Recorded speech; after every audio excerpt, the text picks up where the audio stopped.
What's up? What's going on? I hope everybody's having a great Saturday. This is Regular Ravens fan coming back at you with another video.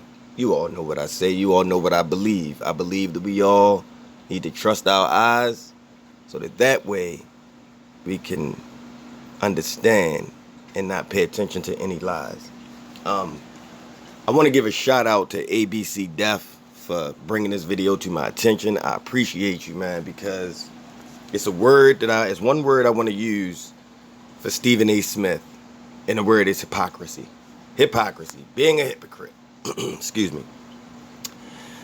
You're going to see how the national media is hypocritical when it comes to Lamar Jackson. And a lot of people, there have been several people coming at me saying, hey, man, you act like the national media only hates against Lamar Jackson, as if they don't say the same things for everybody else. Well, this video right here is going to allow everybody to see how not just regular Ravens fan, not just a fan, but actually someone who's now a member of the media who once played the game, exposes Stephen A. Smith for being a hypocrite.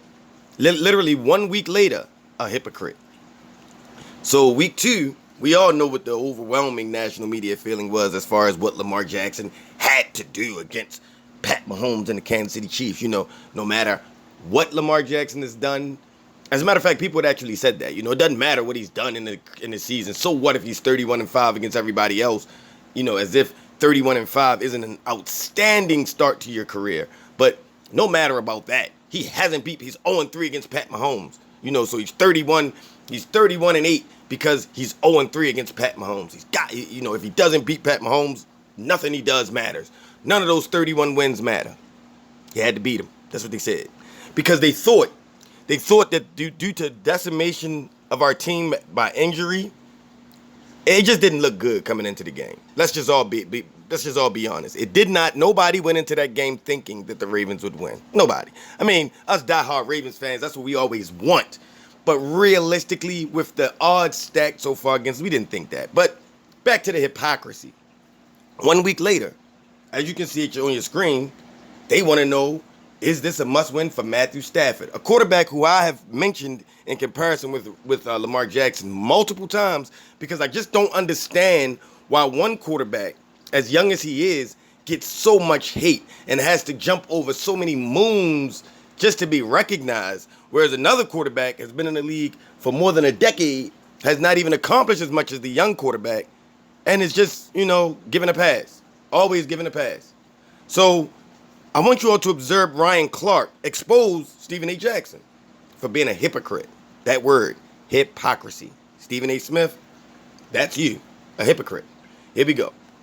I'm not saying that, but what if Matthew Stafford, who's already thrown for 599 yards, what if he has a 300-yard game, throws about 3 touchdowns, QBR's up there, it's a competitive game, and Tampa Bay walks away, let's say with a 34-31 win or whatever. Oh my God, stop the presses. Matthew Stafford's gonna look bad. Stop, Ryan. That's not true. This is so crazy to me, Stephen A. We coming off a week where all of y'all were on TV. Oh, Lamar Jackson has to play so well. This team has to win. They never beat Kansas City. Lamar Jackson has done much more than Matthew Stafford. Lamar Jackson has proved much more than Matthew Stafford, but he's already playing in must-win games in week 2. But now Matthew Stafford, who in his life has never won anything. Yes, he's shown us that he's a #1 overall talent. He's shown us that he had an amazing arm, but he's not a winner. Matthew Stafford isn't a guy that has led teams to great seasons, been an MVP, and now he gets his chance in his new place where you got rid of your first overall pick, Jared Goff, a guy that's already brought you to a Super Bowl, and you're telling me in his first huge game against Tom Brady, he doesn't have to go out and win? A guy that has never proved in his NFL career that he can be a winner doesn't have to go out and win? Give me a break, Stephen A. And don't act like you're the dude that sits there and lives life with logic and rationale. Because if that was the case, you wouldn't be around here being Brick and hosting Jimmy Kimmel. You would just sit on First Take and sit on Stephen A's World with all the 11 million shows you have and just chill. But you know you need to do more, just like Matthew Stafford needs to do more. Matthew Stafford has to win this game, not the Rams. Y'all didn't ask me if the Rams had to win this game, because the team's going to be okay. Did he get you? Man, oh man, my namesake, I said it once before, my namesake, man, Ryan Clark. Man, that makes me just want to cross my legs and sip some tea, man. You feel me? Pause. But that's what it make me want to do. You know what I mean? Like, I can't enjoy that no more. That's what I'm talking about, man. This is, I mean, all of you have been rocking with me. You know I'm not making this up. This isn't revisionist history. I have asked in previous videos, I have asked and begged for those that once wore the uniforms, that now wear the suits, to start putting these suits in their place, man, when it comes to this game. And finally, it's starting to happen, and I love it. This is all I want, because I want the national audience to get the truth.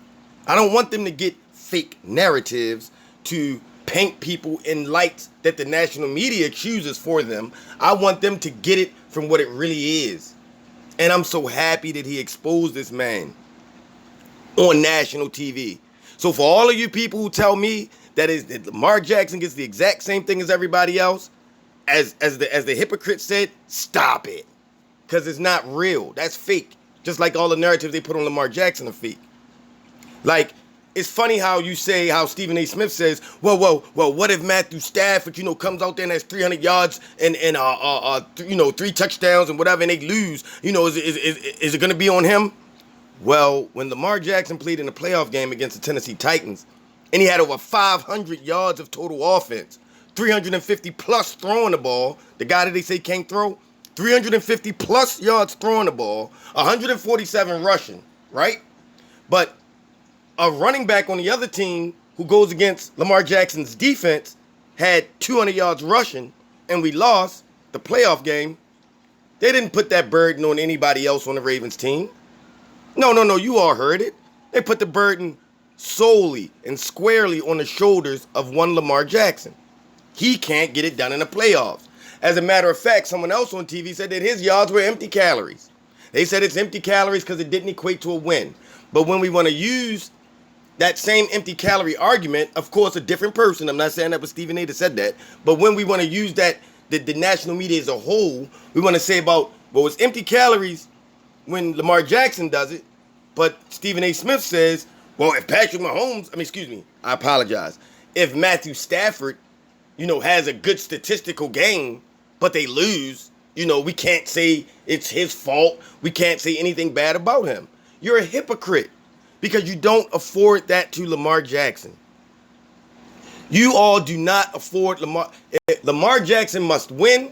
Lamar Jackson must play well while winning, or else Lamar Jackson, he's not a good quarterback. He's not a top quarterback. Like, I thought quarterback was the general of the team. I didn't know quarterback was the statistical guy. I didn't know that. I thought the quarterback was the one who's supposed to put the team in position to win by any means necessary, right? I watched Steve Young as I was growing up, run the ball, lose his helmet, run to put his team in position to win. I watched quarterback I watched John Elway in a Super Bowl. They needed a first down. He was 37 years old, but he ran. He got helicoptered. When he got hit, he got spun around like a helicopter blade because he wanted to put his team in position to win. And it was great when they did it. But when Lamar Jackson does it, he's got to throw the ball. He can't do it that way. He must win against this certain quarterback. He must win. But Matthew Stafford, who has not even, like, you would think the roles would be reversed, right? You would say, well, Lamar Jackson, the former unanimous MVP, he set all these records, he's won all these games. Hey, if they lose to the Chiefs, because they're decimated on injury and decimated by injuries, if he has a good game, we won't put him. No. That's not what they say for him. And I am so happy that Ryan Clark exposed Stephen A. Smith for being a hypocrite for the whole nation to see. Now it's time for people to wake up and start understanding. So that maybe if the national audience starts to wake up and understand that these narratives are fake, maybe that'll stop people from doing it. Maybe that'll stop people from coming out saying this is the year they figure out Lamar Jackson, although nobody's trying to figure out the guy in the AFC who's been to the last 2 Super Bowls. But we got to figure out Lamar Jackson. This is the year. Maybe that kind of stuff will stop if the national audience stops believing this narrative that this kid can't play quarterback and just admit that this kid is good at what he does, pretty much great at what he does and is a top quarterback because he is a quarterback and he's great at what he does. Man, I just wanted to share this with you all. Again, shout out to ABC Def for bringing this to my attention. Man, I appreciate you because this is what I've been looking for. And I can tell that you rock with me because you know that this is what I've been begging for. It's starting to happen. And I believe it's happening because of people like me and people like you all out there, Ravens Nation, who do not allow the hate for our quarterback. We don't stand for it here in Baltimore. That's one thing we don't do. You know, you could talk about that we're not a pretty team. You could talk about that we've been ugly. But we don't stand for coming after our guys. That's not what we do here in Baltimore. I know you all think that the fans in all these other cities are the best fans in the world. These are the best fans in the world, Ravens Nation. The best fans by far. They travel better than any other fans. Yeah, I said it. We travel better than any other fans.